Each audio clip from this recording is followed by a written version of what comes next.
ಹರೇ ಕೃಷ್ಣ.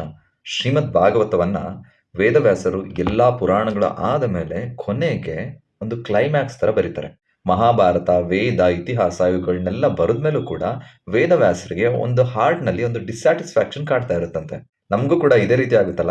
ಏನೋ ಒಂದನ್ನ ಕನಸು ಕಂಡು ಅದನ್ನ ಅಚೀವ್ ಮಾಡಿದ್ಮೇಲೆ ಅಯ್ಯೋ ಇದಾ ಅಂತ ನಮಗೆ ತೃಪ್ತಿನೇ ಕೊಟ್ಟಿರಲ್ಲ ಒಂದೊಂದ್ಸಲ. ಅದೇ ರೀತಿನಲ್ಲಿ ವೇದವ್ಯಾಸರಿಗೆ ಅಷ್ಟೆಲ್ಲಾ ಬರೆದ್ಮೇಲೂ ಕೂಡ ತೃಪ್ತಿ ಸಿಗ್ತಾ ಇರಲ್ಲ, ಅಂದ್ರೆ ಸ್ಯಾಟಿಸ್ಫ್ಯಾಕ್ಷನ್.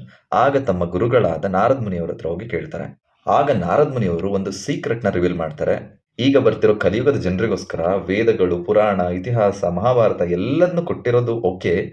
ಆದ್ರೆ ಒಂದನ್ನ ಮಿಸ್ ಮಾಡಿದ್ದೀರಾ ಅಂತ. ಅದೇ ಕಾರಣಕ್ಕೆ ಡಿಸ್ಸ್ಯಾಟಿಸ್ಫೈ ಅಂದ್ರೆ ಅತೃಪ್ತಿ ಆಗ್ತಾ ಇರೋದು ಅಂತ. ಅದೇನು ಅಂತ ವೇದವ್ಯಾಸರು ಕೇಳಿದಾಗ ನಾರದ್ ಮುನಿಗಳು ಹೇಳ್ತಾರೆ, ಭಗವಂತನ ಗುಣಗಾನವನ್ನ ಸರಿಯಾಗಿ ಮಾಡಿಲ್ಲ ಅಂತ.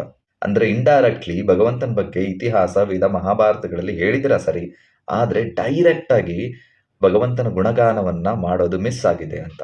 ಸೊ ಇದನ್ನೆಲ್ಲ ಕೇಳಿಸ್ಕೊಂಡ್ಮೇಲೆ ವೇದವ್ಯಾಸರು ಬರೆದಿದ್ದು ಶ್ರೀಮದ್ ಭಾಗವತ.